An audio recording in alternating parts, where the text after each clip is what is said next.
এখনকার বিশ্বের বেশিরভাগ মানুষ শয়তানের ওয়াসওয়াসায় চলে।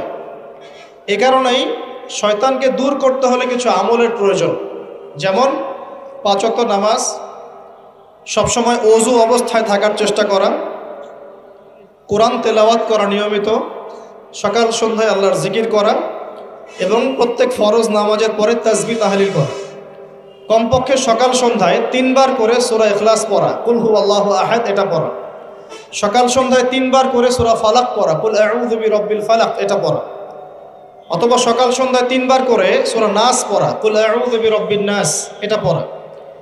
সকাল সন্ধ্যায় কমপক্ষে 2 বার আয়াতুল কুরসি তেলাওয়াত করা। রাতের বেলা সম্ভব হলে সূরা মুলক তেলাওয়াত করা, অথবা সূরা বাকারার শেষের 3টা আয়াত তেলাওয়াত করা। এগুলো যে ব্যক্তি নিয়মিত তেলাওয়াত করে, চর্চা করে, সে শয়তানের ওয়াসওয়াসা থেকে দূরে থাকবে ইনশাআল্লাহ। আর শয়তানের ওয়াসওয়াসা অনেকভাবে হতে পারে। মানসিক, কোনো কোনো ক্ষেত্রে চোখের বদনজরও লাগতে পারে।